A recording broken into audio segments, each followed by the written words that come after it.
Welcome back again into another edition of the MackTruck podcast presented to you now. Shout out to everybody on the Sports A Prescott. I'm excited to be here. We're gonna have a lot to talk about, guys. Got a lot to talk about. Got a lot to go over.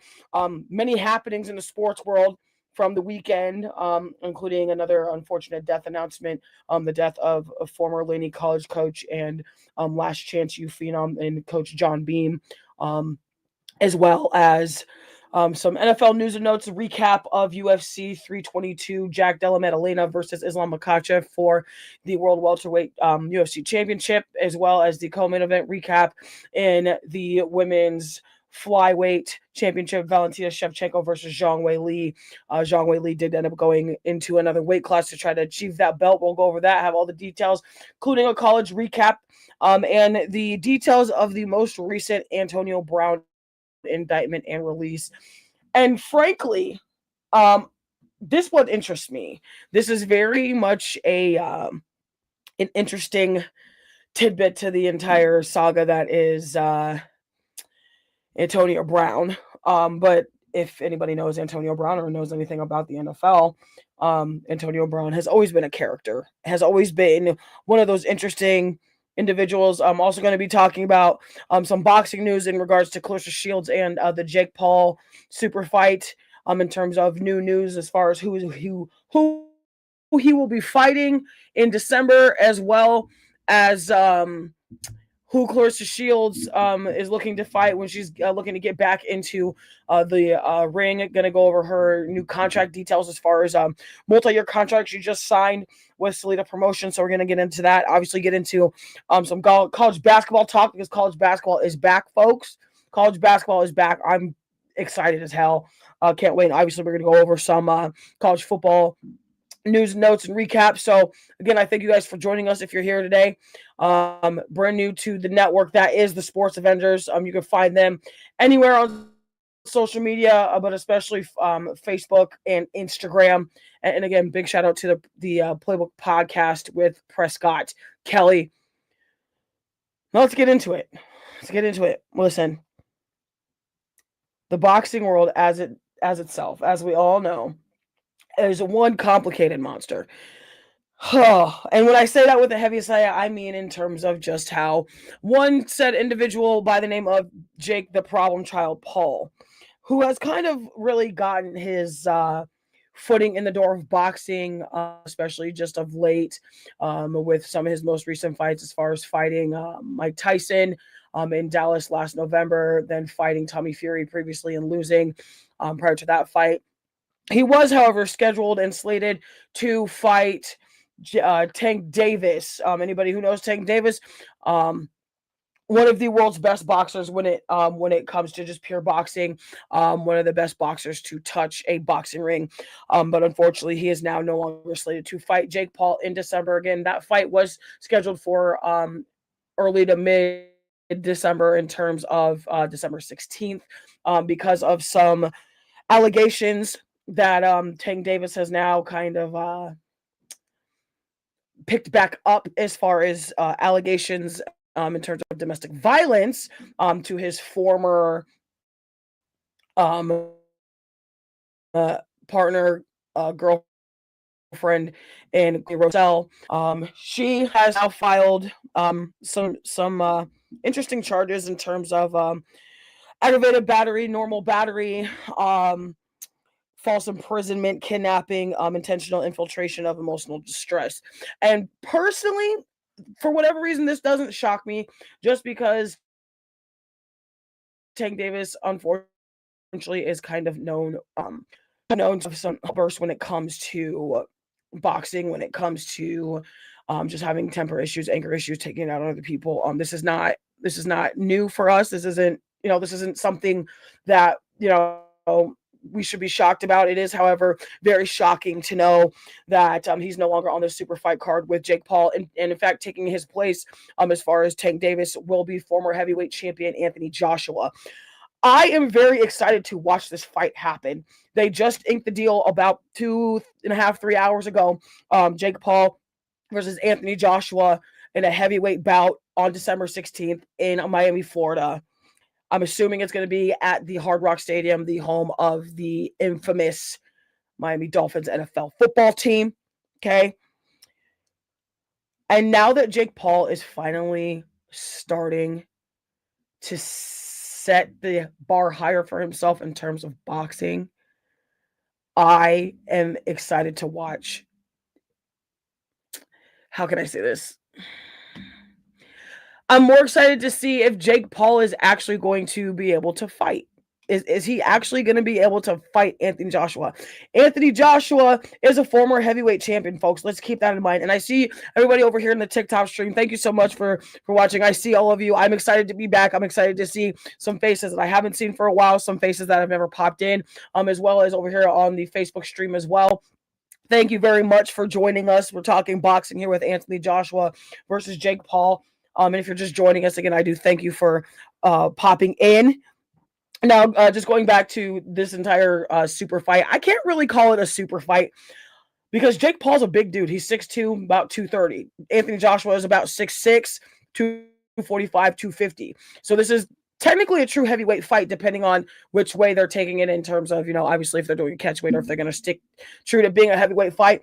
I think if Jake Paul has a good fight, not necessarily wins this fight, if Jake Paul comes out and shows that he can box very well against a former heavyweight champion, there's zero reason why he should not put his name in the professional circuit. Because at this point, you've now fought former champions. You fought an active fighter. You fought Ben Askren, a former UFC contender. You've fought all kinds of individuals. So why not test the waters in the actual pro division of boxing? You can box. Listen, Jake Paul can box. I mean, I don't know if anybody outside of myself watches boxing. Jake Paul can box. I'm not saying he's a world beater because he's not. He can box, though. The kid has hands. He can move. He's a heavy mug. Like, he is a big dude. And frankly, I think Anthony Joshua beats him. I absolutely think he beats him. However, I think it's going to be a lot closer of a fight than everybody thinks. Like I said, this fight is being put on by Netflix as well as MVP Promotions, which is Jake Paul's obviously sports promotion company. So we're going to see what this looks like. We're going to see how things shake out. I'm also interested to see who all is on the undercard for this Jake Paul Anthony Joshua fight. I think a lot of Anthony Joshua's Englishmen in terms of fan base are going to travel well to this. I think that the American side of things is also going to travel well, seeing as how it is domestic. I also think that this fight is going to end up being a sequel, whatever that looks like. I think Anthony Joshua wins this fight. I don't think he wins it handily. I think he ends up winning it by unanimous decision and very, very close. Jake Paul has knockout power. Obviously, Anthony Joshua, if you watch boxing, you know what he can do. I mean, I don't have to explain it. I don't have to sit here and try to beat around the bush about it. If you watch boxing, if you know boxing, you absolutely know. And I'm seeing all these comments here on the TikTok stream. Yes, thank you. Thank you. My eyebrows are on fleek. The hat, all the things. I appreciate it, guys. But we're still talking boxing, okay? But as I was saying, Anthony Joshua, Jake Paul is going to be a great fight. It's going to be wild to even think about the fact that we've got another almost super fight coming in to the end of 2025, rolling into 2026. And furthermore, in terms of just boxing alone, I thoroughly enjoy the fact that Clarissa Shields is getting back into the boxing ring. Okay? For those of you who do not know who Clarissa Shields is one of the best boxers to come out of Flint, Michigan, male or female. She's one of the most decorated athletes on planet Earth, multi-sport athlete, both sports of which are combative, spontaneously combustion in terms of anything could happen on any given fight night. Clarissa Shields has just signed a multi-deal, multi-year contract with Salida Promotions. It's a 2-year deal worth just about $8 million. Also signed with Win Records as well, which means she's coming out with another song. Listen, I love this sport so much. I love Clarissa Shields. I love boxing. I love pugilistic sports. And I love the fact that anytime a woman can get into an art and dominate in an art that is supposedly male dominated and all the things, you know I'm here for it. I'm a living, breathing, walking example of that exact thing. Just not getting paid millions yet, and we're working on it. Either way, you'll love to see it. $3 million signing bonus up front. Also looking for an early return in early 2026. So I would assume later January and on, somewhere in those first couple months of 2026. Like I said, Shields now is going to be refocusing on boxing. So currently, as it does stand, her MMA career has now come to a halt, rightfully so. Obviously, if you go big in one sport and you're a multi-sport athlete, you kind of got to put the other one to the side. So we will go ahead and see what that looks like here, in the months and couple weeks to come. As far as that, like I said, she is done competing in mixed martial arts. I, however, love to see her do both, but obviously, you have one body, you have to take care of it, and you can only realistically do one sport competitively and make it count, unless you're Cyborg or me. Either way, it's going to be great. I'm excited. We've got a lot of stuff to talk about on the docket here, and I thank you guys for joining me. My name is MackTruck. You're watching, listening, viewing another edition of the MackTruck podcast on a lovely Tuesday evening here in cold Michigan. I'm over the winter already, and it really hasn't even come. I don't wish to go back to Iowa, though, because their winter sucked, too. So I literally moved a couple states up for a worse winter. I should have moved back south, where it's very little winter and very little cold. Very little people driving stupid because of weather. Either way, I'm here, you're here, We're gonna get back into it. So thank you guys again for joining me. This next part of the show is brought to you by In My Bag Apparel Customs, the official merchandiser of the MackTruck podcast. Make sure you're getting your In My Bag Apparel gear by Evan Thunder Bradfield himself, also co-host of the ever wonderful show that is the brotherly duo of the Recognized Game podcast with Evan and Caleb Bradfield. You can find that on the Sports Vendors Network as well as numerous other sites and streaming services. And also, if you've been watching, listening, paying attention, the ever fresh, brand new kids line dropped by In My Bag Apparel is coming to you in the next couple days. On Friday specifically, November 21st, 2025, Nephew drops the first ever kids line created by the In My Bag Apparel and Customs line. Make sure you're hitting Evan up for anything Nephew, anything MackTruck, anything In My Bag Apparel in general, and tell him that the MackTruck sent you. Because if you don't, how else would you know about it? Because you probably wasn't following him in the first damn place. Either way, make sure you're getting all your merchandise through Nephew, through In My Bag Apparel at bigcartel.com and or the Whatnot app, as well as the TikTok shop. We love the TikTok shop. And if you don't, I don't know what you're on here for. Let's hop into it. UFC 322. Jack Della Maddalena versus Islam Makhachev.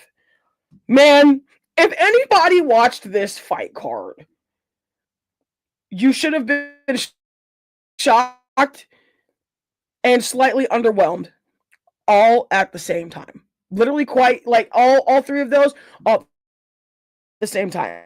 Some parts of it were very underwhelming. Some parts of it were like, oh, didn't expect that to happen. And so this, we're like, definitely expected that to happen, but just probably not in the manner that we thought. Starting out with the featured event on the UFC 322 early prelims. And I will just go ahead and say this before we even get into the fight details itself. Just because you lose a fight, I don't think necessarily means you should be demoted off of the main card. But unfortunately, that's what happened to Bo Nickel. That's what happened to Bo Nickel. Bo Nickel lost a fight, was scheduled to be on the main pay-per-view card event for UFC 322. Got demoted to the feature fight on the early prelims and ends up getting a win by a vicious swinging back leg kick to Rodolfo Vieira's head. And when I'm telling you, this kick seriously came out of nowhere. It came out of nowhere. This kick was set up so beautifully. And if anybody knows pugilistic sports, boxing, combative sports, being a lefty means you are southpaw, which means if you are predominantly right-handed, all of your right hand would be, or the right side of your body is behind you when you're throwing a strike. Bo Nickel is a lefty. He's also a college champion wrestler. He's also an Olympic freestyle wrestler. He is everything wrestling and combat sports. Bo Nickel's striking over the years since he left Penn State has drastically increased, and for the good as well. Bo Nickel now 8-1-0 on his middleweight UFC fighting record. Got the TKO KO, like I said, head kick 2 minutes and 24 seconds into the second round via head delivered to Rodolfo Vieira's head. Rodolfo Vieira is now 11-4 on the record. Now, I'm going to just tell you this. If Dana White don't put Bo Nickel back on a pay-per-view, or a main event card, I should say, because, again, if you've been paying attention to the UFC, if you've been paying attention to the show, we did, reiterate the announcement that the UFC will now be doing away with the old school pay-per-view formatting of pay-per-view viewing, sports, all the things. So they will be moving everything to Paramount Plus. So now you have to get a Paramount Plus subscription to enjoy all things UFC, whether it's Fight Night, whether it's a UFC, what would have been pay-per-view card, those types of things. I'm excited for it because I'm going to get my pay-per-view, my Paramount Plus back, rather. It's going to be great. We have one more pay-per-view in 2025 in terms of the UFC, which will be UFC 323. Alexandre Pantoja is on that card. There's a couple other people on that card. They're still trying to fill in spots as far as championship titles, who's going to fill out prelims, who's going to fill out the main card. It's going to be great. Moving back into the recap of UFC 322, Beneil Dariush versus Benoit Saint-Denis.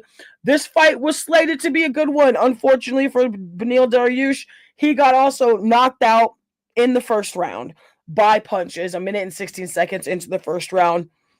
Beneil Dariush is now 23-7-1. Benoit Saint-Denis is 16-3-0. TKO KO in the lightweight division due to punches, strikes, and non-stop flurries. Benoit Saint-Denis came into this fight as an underdog, which is not shocking to me considering Beneil Dariush in his last fight knocked his opponent out and very, very fast.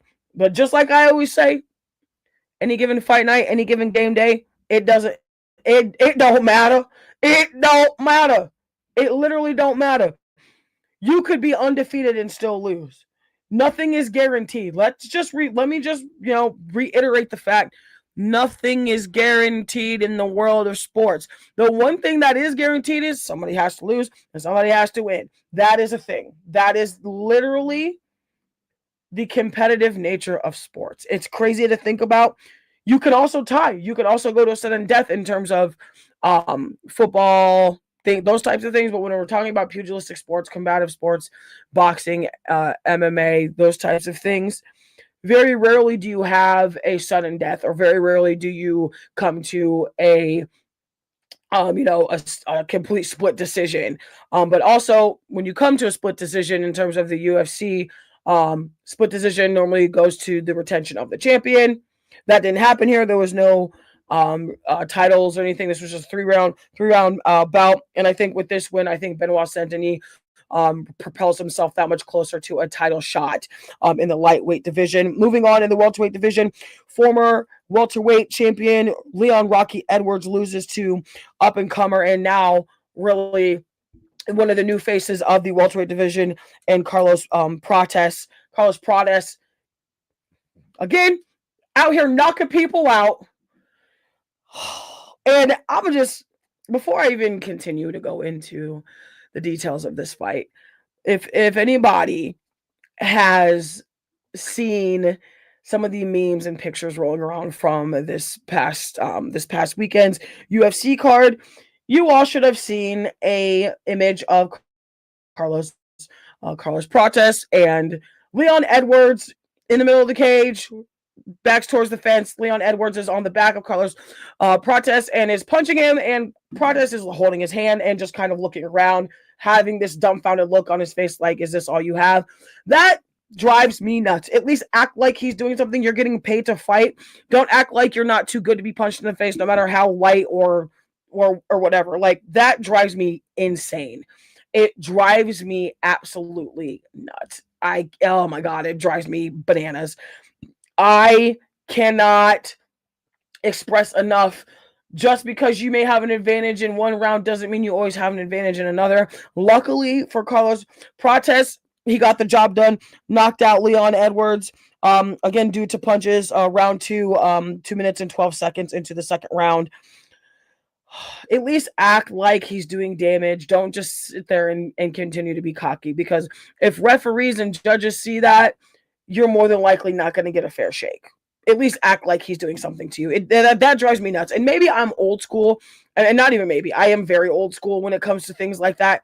But at least pretend. Like, at least pretend that it's doing something to you in some way, shape, or form, please.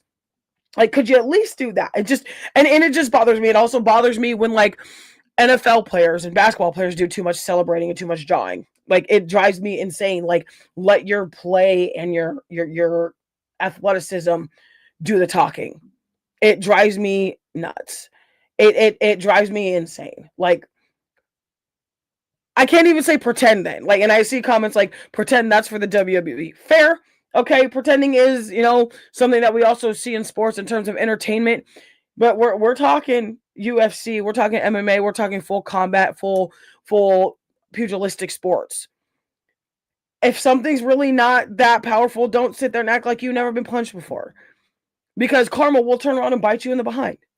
That's just what it is. And if you don't want to sit there and admit it, I don't really know what you're a sports fan for in the first damn place. That's just me.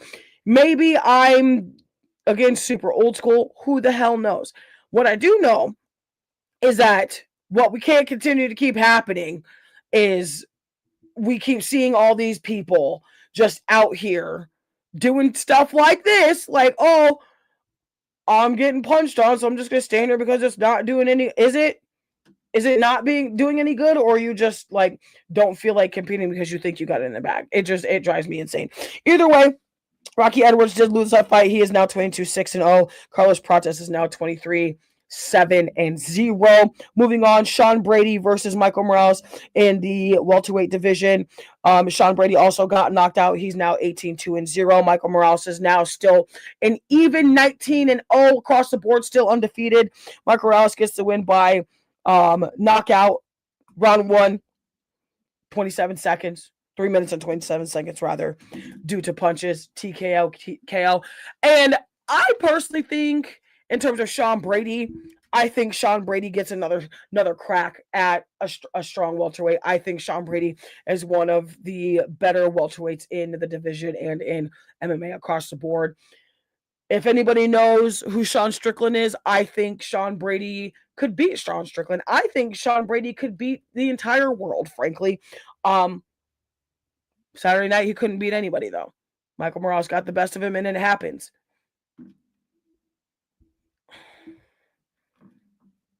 We love it. We love it though. This is why we talk sports here. Okay. Moving on into the co-main event here for the UFC 322 recap. Jack Della Maddalena versus Islam Makhachev here on the MackTruck podcast. I appreciate you guys for joining me. Thank you so much. I love it. You love it. We're here. Let's get it cracking. Valentina Shevchenko versus Zhang Wei Li for the undisputed women's flyweight championship. Anybody again that knows the UFC, knows MMA, knows how decorated these two ladies are. Zhang Weili was the first UFC Chinese female champion to grace the octagon, has beat the likes of Rose Namajunas, fought the likes of Rose Namajunas, has 2 losses in terms of those to her. She beat Joanna Jędrzejczyk to get that title. However, Valentina Shevchenko is one of the best to do it when it comes to the smaller weight classes in women's MMA. Valentina Shevchenko is 26-4-1. She did win unanimous decision over Zhang Weili for this co-main event and the women's UFC flyweight championship, 50-45, 3 times over. If you watch this fight, it was easy to watch if you were rooting for one person, but it wasn't easy to watch if you were kind of hoping, it was going to be an exciting fight. Zhang Weili also moved a weight class to try to take this title from Valentina Shevchenko. I personally didn't think that was going to happen. I think you have to have more than just a couple, 3, 4, 5, 6 months at a different weight class to really be able to compete at that new weight class. That would be like me going from heavyweight to light heavyweight. I'm dropping a bunch of weight to become faster, to become, a little bit more power, whatever that looks like. But it can still be done. Zhang Weili had a couple spots of light in some of those other ones, in some of those other rounds. But it was pretty much Valentina Shevchenko putting on I don't want to say glorified sparring match because that's not what it was. It was a very good fight, very technically sound, very much strategically driven. Valentina Shevchenko was just too much for Zhang Weili. But now the question lies, does Zhang Weili go back down to strawweight to try to grab that title again, or does she remain in the flyweight division and try to build up her resume that way, or does she try to pack on more weight to move into the bantamweight division? We'll never know. It's going to be interesting to watch. It's going to be interesting to really try to figure out how everything happens. Frankly, I think Zhang Weili should stay at flyweight and see if she can start to get a couple wins under her belts from some of the other lower ranked UFC flyweights under Valentina Shevchenko. So technically, depending on how the rankings go, she would either be number 3 or number 4, depending on how the judges scored her points, depending on the resume that she holds. Or she could very well be towards the very bottom because she's just starting to compete in the flyweight division.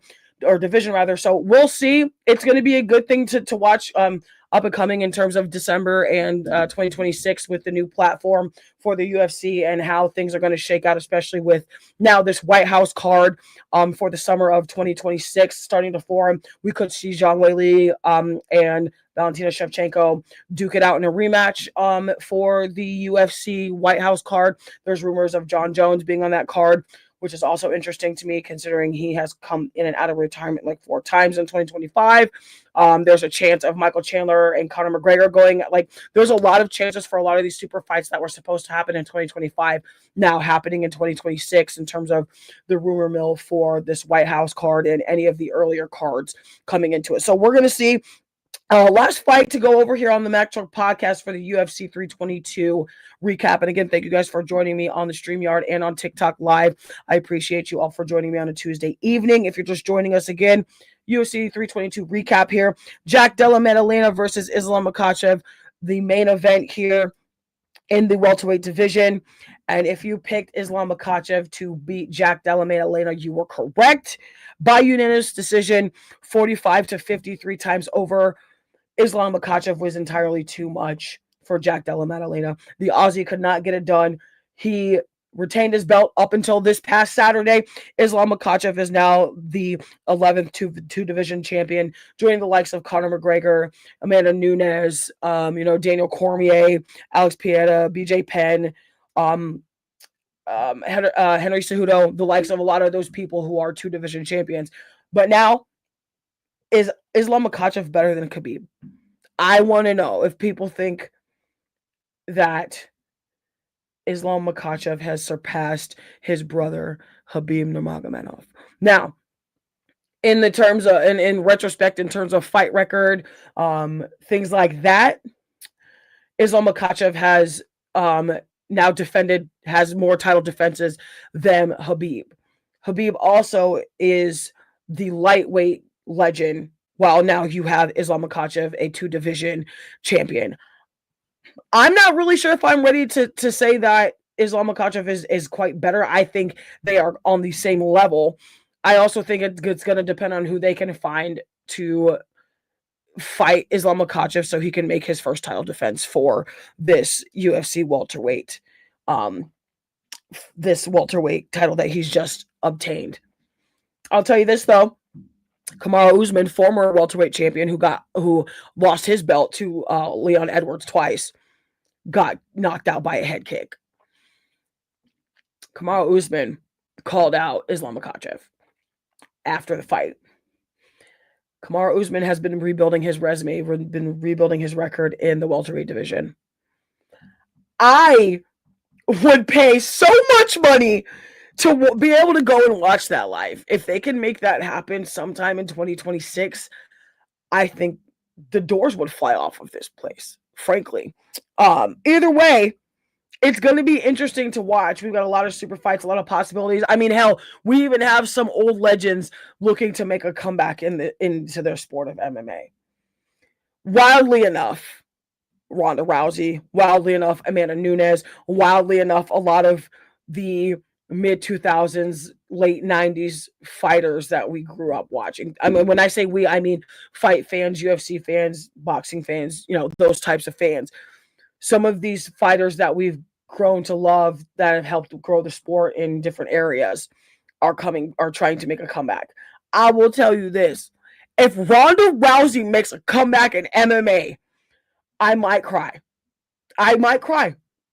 I am probably the biggest Ronda Rousey fan you'll ever meet. You can ask anybody that knows me. Ronda Rousey is part of the reason why I started fighting MMA and getting actually into it. I mean, there was a couple guys in terms of Quentin Rampage Jackson, Randy Nelson. I mean, I could keep going. Randy Couture. Okay, Conor McGregor when he came out of King of the Cage. I could keep going. I mean, in fact, Gina Carano. Okay, Matt Serra.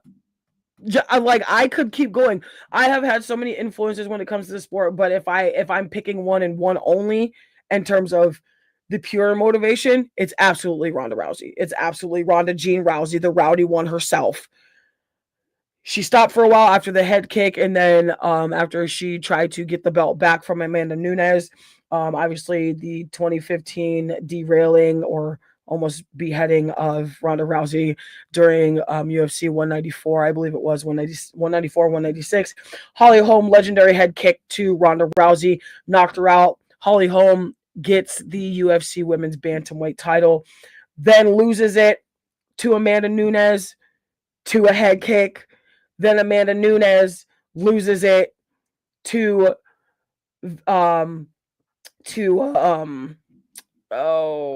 I cannot remember that woman's name right now. Juliana Pena. She lost to Juliana Pena. So there hasn't really been a solidified title holder in women's MMA in terms of the bantamweight division since Amanda Nunes. It's been passed around, bounced around. There's not been a longer title defense of the bantamweight women's division because Amanda Nunes and Ronda Rousey both are tied at 6. However, Amanda Nunes is a 2-division champion, so she still has more title defenses than Ronda Rousey. But then we have to think about this individual named Kayla Harrison. I want y'all to do your homework and tell me about Kayla Harrison when we come back in the next show to talk about more MMA, more UFC. But we are moving on into the next portion of the show. This portion of the show is brought to you by True Studios, 8421 Clive, Iowa, Suite N. the beard and barber stylings of Gary Duke Williams. If you're looking for a haircut or you just need to get your beard shaped up, make sure you hit him up on Booksy.com or Facebook.com. Make sure you tell him that MackTruck sent you. He is also the official hairdressing specialist of the MackTruck Show, the MackTruck Podcast. Make sure you're hitting him up. Make sure you're also downloading, liking, sharing, subscribing, everything you see here on the Sports Avengers, as well as everything from Truth Studios, In My Bag Apparel, and a couple other sponsors that we will mention here later. It's time for college football, folks. College football recap. And when I tell you I'm not happy, I am extremely disappointed, really, in my Iowa Hawkeyes. But I feel like I should have expected this. There's so much silver lining to talk about. It's unreal. It's unreal. Let's just start out with the fact that all 4 of Iowa's losses, because Iowa is now 6-4. Iowa is 0-12 in the past 3 seasons when it comes to ranked opponents. You almost beat Oregon. You lost to Oregon by 2 points. You now lost to USC by 5 points. 25 to 20 or 26 to 21. You lost to Iowa State by a field goal. And you lost to Indiana by a field goal. That is just about 15 points in total, all 4 losses this season. Iowa 6-4 in the season now. Iowa could win out and get a decent bowl game, just like normal, go 8-4. It's really unfortunate, really sick of it. A lot of the Iowa fan base is really getting sick of the 8-4s, the 9-3s. We have had a couple 10-2 seasons in the past decade, but not enough to keep us satisfied. And I'm going to get a lot of flack for this. I don't give a damn. I want Kirk Ferentz to retire. I want Kirk Ferentz to retire. That man has built the program for so long. He is literally the second tenured Iowa football coach at the University of Iowa. The only person that surpassed him was Hayden Fry, who he played for and who he coached for. Let's just put that out there right now. It's very frustrating watching the Iowa Hawkeyes play football in terms of not being able to close the deal. Blowing a almost 15-point lead. Okay. The defense. What the hell is wrong with y'all? Like, y'all gave up so much yardage in the second half. Why? For what? Stop getting complacent. That's your problem. Stop getting complacent. If I see another arm tackle, I may actually start to cuss. Completely. Stop arm tackling. You're now getting paid money from the NIL to play football. Some of us that wish they were still playing wish that their sport was enough to get paid. So stop screwing this for other people and do better. Eat the loss, do better. You're back in Kinnick this weekend playing Michigan State. I will never switch to Michigan State. I see some comments on both streams. There's no Sparty here. There's no Wolverine, nothing, no maize and blue or green and white or whatever them damn colors are. It's always black and gold over here, but black and gold is starting to break my heart. Getting a little testy with the black and gold. Either way, Mark Gronowski, 132 yards, 12 for 19, 1 touchdown, 1 interception. Kamari Moulton, 90 yards, 15 carries. DJ Venami, 4 receptions for just about 100 yards. USC's 8-1. Jane Mayava, 254 yards, 23 for 31, 1 touchdown. King Miller, 83 rushing yards, 18 carries. Okay. Mikhail Lemon, 153 yards, 10 receptions, and 1 touchdown. You cannot cover, when I mean you, I mean Iowa. Iowa could not cover King Miller and Mikhail Lemon at the same time. It was impossible. Every time they would drop through, they would send them on a long route. Every time they would back them up in coverage, they would send them on a short route. It was the most frustrating thing as a defensive player to watch. And then it's like the pass rush was gone outside of Aaron Graves. Outside of Aaron Graves, it's like the pass rush was gone. And Carson Shire. I will say Carson Shire and Aaron Graves kept the pressure coming as much as they could. They kept loading the box and then doing the complete opposite of what they were doing in the first half. Why? Why shoot yourself in the foot? Like, someone tell me that. Why? What I always say, any given game day, it can happen. You can win or lose. Doesn't matter what situation is either way. I'm pretty sure Iowa at this point again is going to get a pretty decent bowl game. I think we're gonna end up playing like a Tennessee or a Mizzou again in like a Music City Bowl, or a Pop Tart Bowl. Or there's also this now strange possibility. I don't think it'll happen. I could absolutely see an Iowa State bowl game.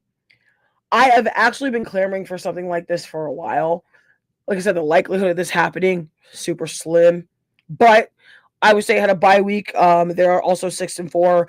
They're next versus Kansas in Jet Tri Stadium this weekend. Also, University of Colorado is 3-7. We're also right now going through the MackTruck watch list for 2025 college football.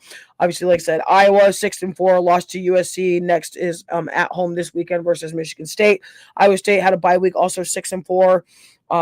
Next week versus Kansas at Jack Trice Stadium. Colorado 3-7 versus Arizona State at home this coming Saturday. Georgia Tech, who is number 16 currently on the college football playoff bracket rankings, whatever you want to call it.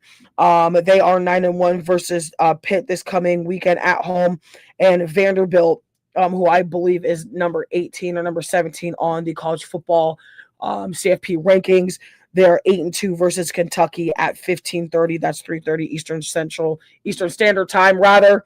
2:30 Central Standard Time for those of you who love to be specific in terms of your timing and all the things.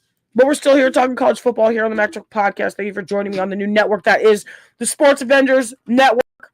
Make sure you're following every show on there, including the Playbook Podcast with Prescott Kelly. Getting into the SEC here, guys.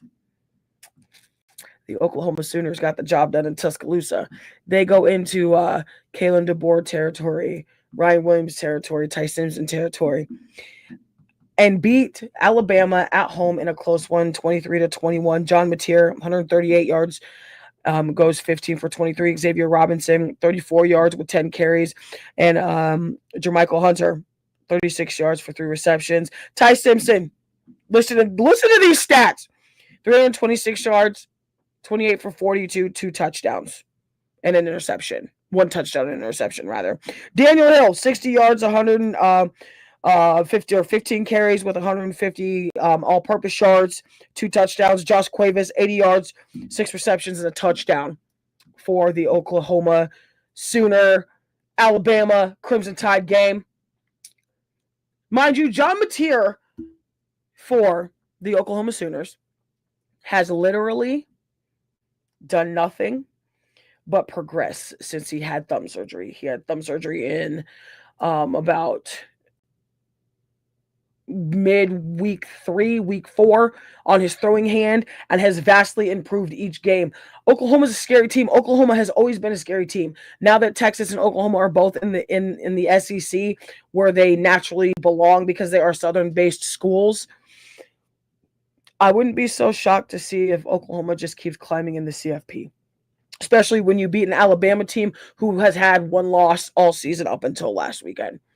Ty Simpson, Heisman favorite. John Mateer, I believe, is on the short list of top 15 for the Heisman. Listen, college football is a scary world out here, folks. College football is nuts in the best way possible. Let me just tell y'all that right now. Nuts in the best way possible, and you love to see it. You love to see it, and if you don't, I don't know what you're watching sports for. I mean, I don't really know what you want me to say. I mean, listen. It's nuts to me. Okay. Either way, we're here. Thank you for joining us. My name is MackTruck. You're watching the MackTruck Podcast. Sometimes we got to take a drink. It's a little parched in here. Okay. All this talking. I got a girl thirsty. We're moving on in the next portion of the show. This portion of the show is brought to you by literally the network, the Sports Avengers Network. Make sure you're following, liking, sharing, subscribing on all social media platforms, including Spotify, TikTok, YouTube, okay, TikTok Live, TikTok Shop, all the things, StreamYard, Facebook, Instagram, the Twitter, or the X, whatever y'all call it. I call it the bird, okay? Antonio Brown. That's all I have to say is Antonio Brown. I'm trying to figure out, when did Antonio Brown start to fall off the ledge? Some say it was when he started playing for the Bucks. Some say it was Borfor. Some say it's CTE. I don't know, but Antonio Brown is in a lot of trouble. A lot of trouble. Okay. And all this information you can find, because we always cite our sources here on the show. ESPN.com, AP News. You can find it on CBS Sports, Bleacher Report, pretty much any search engine that you can find sports on. We use a lot of those to relay the information outside of being on the actual big wave TV screen. Antonio Brown faces second-degree attempted murder charges from a celebrity boxing match in Miami, Florida in May of this year.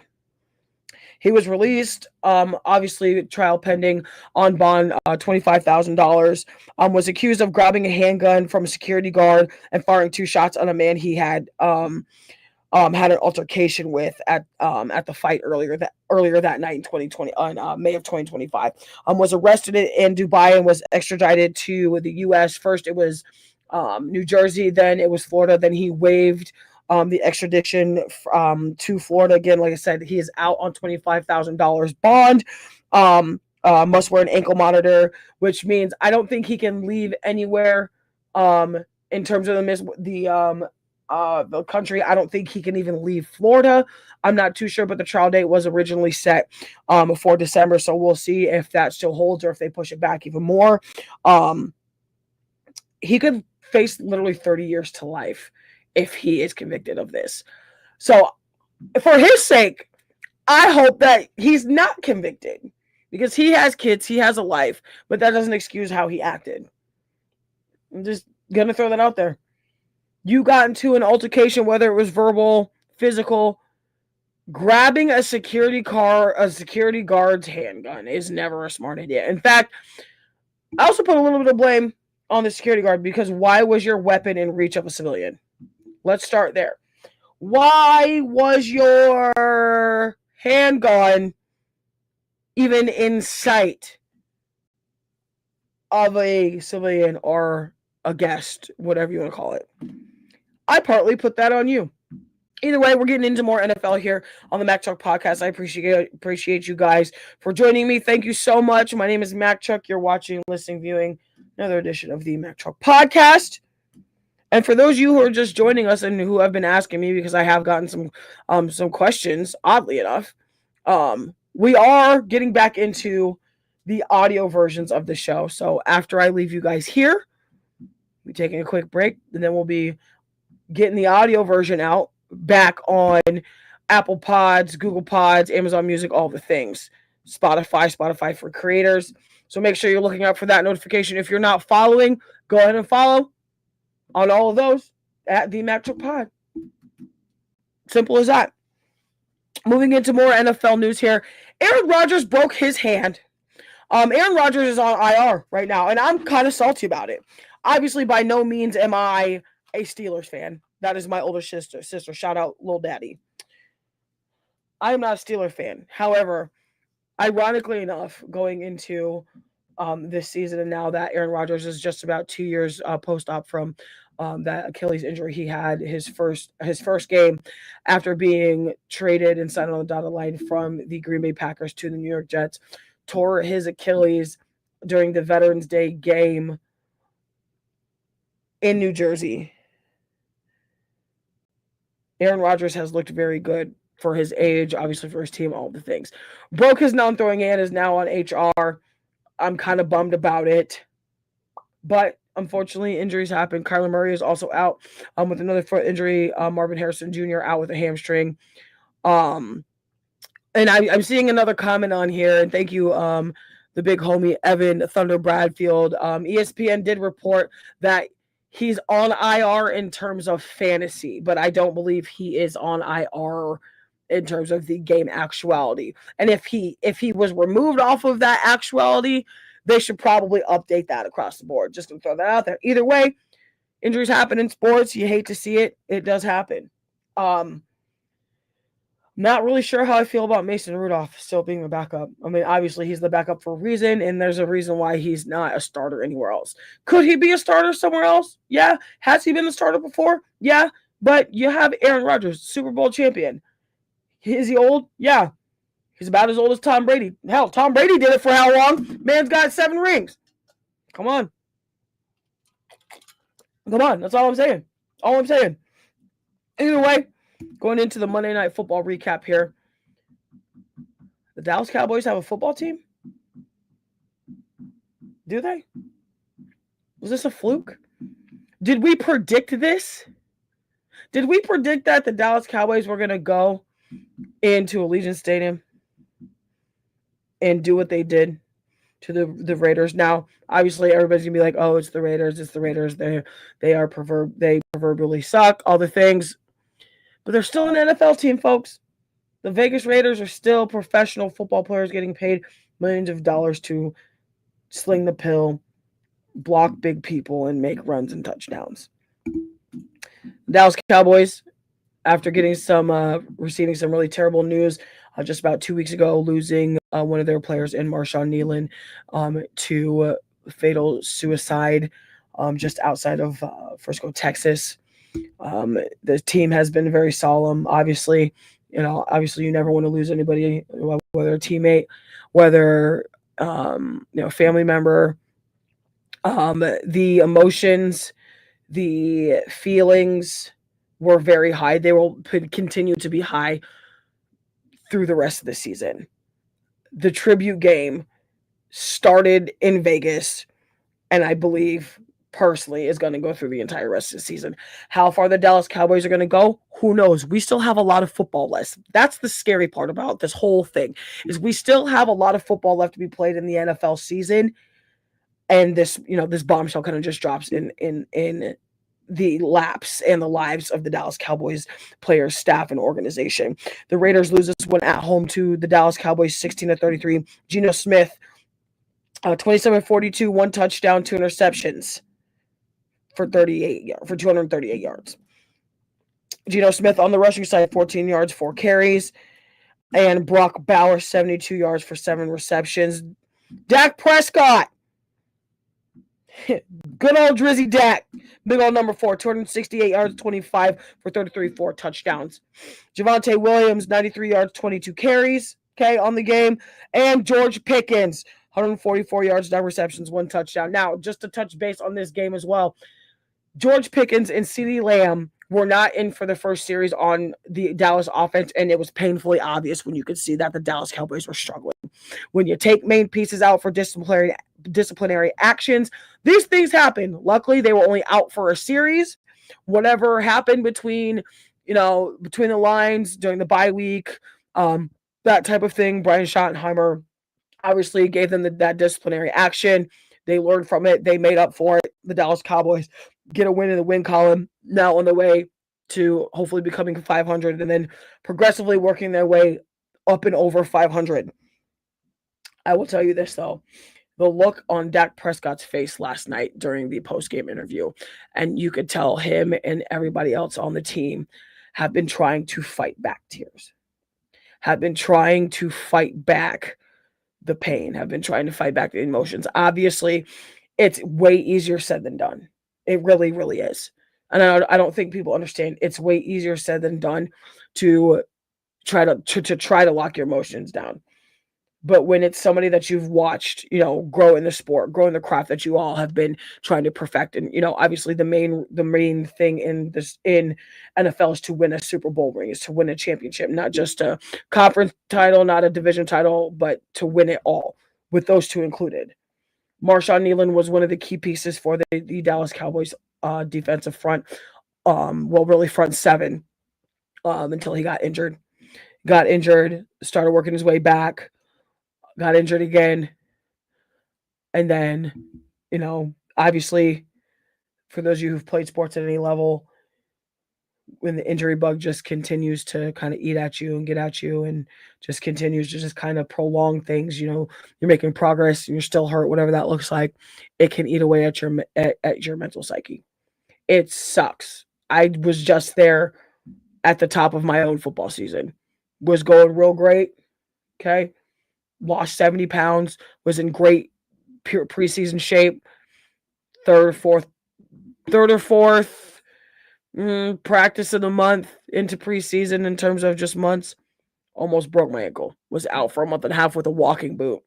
It was the worst thing on planet Earth. I felt terrible, and I can't imagine what it's like to be injured on a fully paid pro level. Oh, it breaks my heart. It hurts my heart. It hits my heartstrings personally because my family has unfortunately dealt with um, losing an immediate family member due to some of the same things. But we are going to move on into some of the scores here in terms of the rest of the recap for the NFL weekend and the MackTruck podcast here. Bears at Vikings. Bears get this one on the road, 19-17. The 49ers get this one back also in Arizona with the return of Brock Purdy from the turf toe injury. 41-22. Chiefs lose this one in Mile High Stadium to Bo Nix and Cortland Sutton, Riley Moss. They get this one on a walk-off field goal, 19-22. Commanders lose this one in overtime versus the Dolphins in Hard Rock Stadium, 16-13.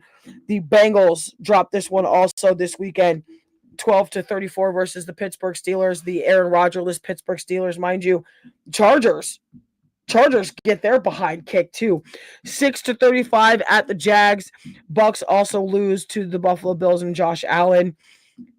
44-32. Texans get this one on the road in Tennessee. 16-13. The Panthers get this one versus a Michael Penix-less Falcons team. Michael Penix, I do now believe, is also out for the season with a hamstring injury or an ACL.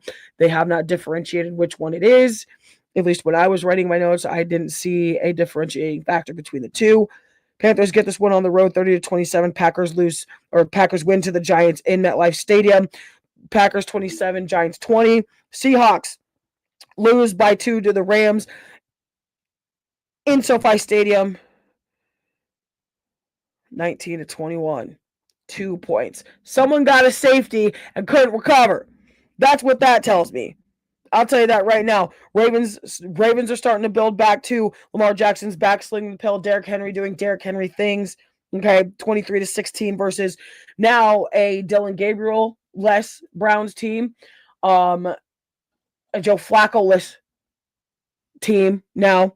Shedeur Sanders throwing the rock. Got his NFL debut. And frankly, for all things football, they need to keep playing him.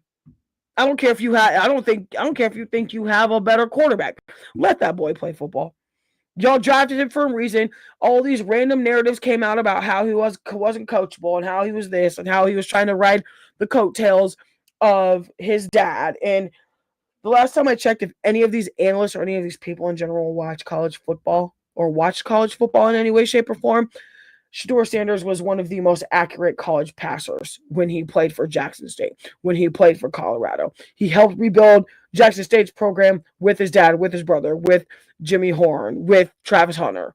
All shipped out.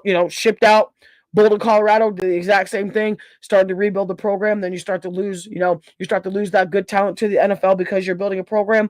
Now you're in the NFL. Now you need to give him a chance. He's worked for this opportunity. Don't just give him the chance because he's a third string quarterback. He should be second because Dylan Gabriel is not a fucking NFL quarterback. I will tell you that right now. Dylan Gabriel is not a fucking NFL quarterback. I don't give a damn. You can argue with me if you want to.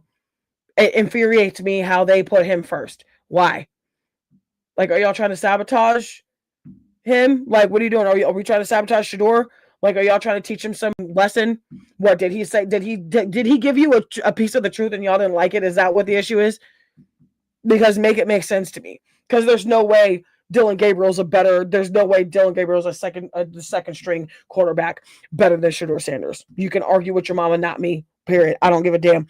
Finally, the Detroit Lions lose this one on the road in Philly, 9-16. The next game for the Philadelphia Eagles is, this coming weekend against a team that just won in Vegas, and the point spread has dropped significantly. I'm just going to throw that out there. The point spread for this game has the Philadelphia Eagles favored by 3.5 going into Dallas this coming week. Y'all just saw what the Dallas Cowboys did to obviously a not so great Raiders team. Imagine with the momentum and emotion still running high, and they lost a close one in the beginning of the season to the Philadelphia Eagles in Philly. Wait for it. That's all I'm going to say. Wait for it. Moving on into the next part of the show. We only got a couple things left, guys. So if you're still here with us, I appreciate it. Thank you for joining me here on the MackTruck podcast, the MackTruck show. My name is MackTruck. Thank you for joining me here on this balmy, cold Tuesday evening here in the Midwest. Oh, man. Christmas is coming up. The holidays are coming up. If you're looking for a great gift, make sure you are checking out Them Patton Spirits by none other than Daniel and Jen Patton, the coveted creators of Them Patton Spirits adult beverage line. Make sure you're drinking responsibly if you do indulge, because when we do everything, we indulge and we do it responsibly. Make sure you're hitting them up on Instagram at Them Pattons, TheMPATTONS. Also, make sure you hit them up on Facebook and make sure you tell them MackTruck sent you. It's a great product, but again, make sure you're doing responsibly. It's what we do here. Listen, let me just unfortunately state that we do have to kind of close out the show on a somber note. Unfortunately, death is a natural thing. It's obviously unavoidable. I don't have to say that. What is avoidable, though, in most aspects, is having a life being taken away for absolutely zero reason at all. Whether it be car accident or whether it be, somebody having mental issues and walking into a place and presenting open fire. For those of you who know about the show, Last Chance U. For those of you who have watched some of the more recent seasons of Last Chance U, Coach John Beam, championship coach John Beam of the Laney College Eagles, died on Friday afternoon, after being shot almost point blank in the head at the Laney College Fieldhouse in Oakland, California. John Beam is one of the most revered coaches when it comes to this coaching series. He has sent just about 20 plus players from Laney College to the NFL that are active to this day. John Beam was 66 years old when he lost his life. Like I said, community staple, coaching staple. He retired from coaching in 2024 and was the acting athletic director for Laney College. Cedric Irving Jr. was charged with murder in the death of John Beam yesterday. They arrested him, have indicted him. He could face up to 50 years in jail if convicted. Irving's focus could also now be faced with enhancement charges, allegedly, meaning that this was some form of a targeted action. He fired a gun, personally fired a gun, obviously at Coach Beam, that was essentially making Coach Beam more vulnerable because of his age, because of the situation, that type of thing. It also states in the indictment documentation that Irving Jr. was found at a nearby train station carrying the gun he used to murder Coach John Beam. Again, like I said, the victim was particularly vulnerable, possibly due to his age. Beam also started coaching at Laney College as a running backs coach in 2004, and then took over the head coaching reins in 2012, won 2 league titles within those first couple seasons, and was on his way to winning in 2020 when they featured Laney College in the latest series of Last Chance U in terms of football. And it's really sad to see that, anybody that loses a life, and it doesn't matter how it is rough. But people also have consequences to their actions. And I think that's the one thing that a lot of people aren't quite understanding, is that there are consequences to every action. Quite literally, And I don't think a lot of people are seeing the fact that this person just got murdered for doing his job. Now, obviously, the details of the reasoning behind the shooting aren't quite released. I did see, again, you can find this on Bleacher Report. You can find this on ESPN. This is where we get a lot of our information in terms of what we're relaying back to you guys, in terms of the fans, the followers, all the things. According to a family member of Cedric Irving Jr., Cedric Irving Jr. lost his job and was facing eviction at his house prior to this incident and the death of the late Coach John Beam. So we are going to give a moment of silence for him, as well as the individuals that got shot at the Oakland Skyline High School the day before.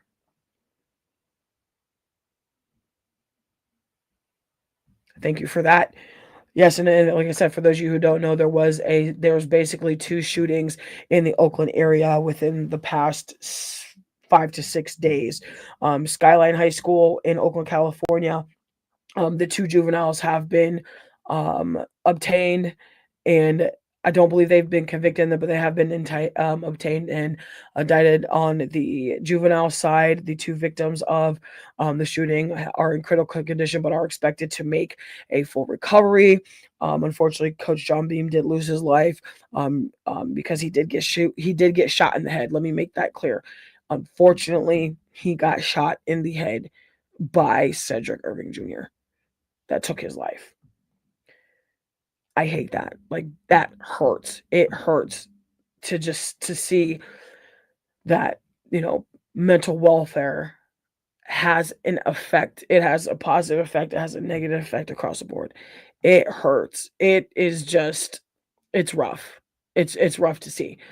And you want to help people, but you can't help people that don't want to be helped. Whatever that looks like, no matter one way, one side of the scale or the other. And I think for me personally, I would want to be helped if in some way, shape, or form if I were in that mental position. It's rough out here. The world will tear you down if you let it. I'm gonna just throw that out there. The world will let you down and will let you tear yourself down if you let it. But you got to try your best to not do that, whatever that looks like. And that looks different for everybody across the board. I'm going to just say that right now. So with that, y'all, we are done here today. I thank you for joining me. Thank you for coming in and hanging out. We will be back probably Friday of this week, maybe Thursday with another show. Obviously going to have more stats, more headlines. I'm going to go over probably the NFL Thursday night football preview. Okay, going to get into that. Going to get into more college basketball talk. Also going to get into MackTruck's college basketball watch list. We're doing men's and women's this year. I always do women's, obviously, but we're doing both men's and women's from this year. For those of you who are just joining me or just, getting into the podcast, I do a college watch list for football. I also do a college watch list for basketball. I've done it for mainly women, but the past couple of years I've added a lot of the good men's teams. So we're going to see how this shakes up. So far, the season's looking good on both sides. Obviously, I'm a diehard Iowa fan. I don't need to explain that, okay? If you could see it over here on this stream, this is the entirety of the Iowa wall. If you're seeing it over here on the TikTok stream, you can't really see it because the logo's in the back. But diehard Iowa fan. Obviously, Iowa men's and women's teams for basketball are on both watch lists for me. Obviously, along with Iowa State, Texas. We got a couple other ones that we'll keep a secret until next week. But I appreciate you guys joining me. In the illustrious words of the great Ellen DeGeneres, be kind to one another. In the illustrious words of the great Pat McAfee, be a friend, tell a friend something nice. It might change your life. And in the illustrious words of the great Prescott Kelly and myself, stay up, stay blessed, stay tuned, and stay sporty. We'll see you on the next one.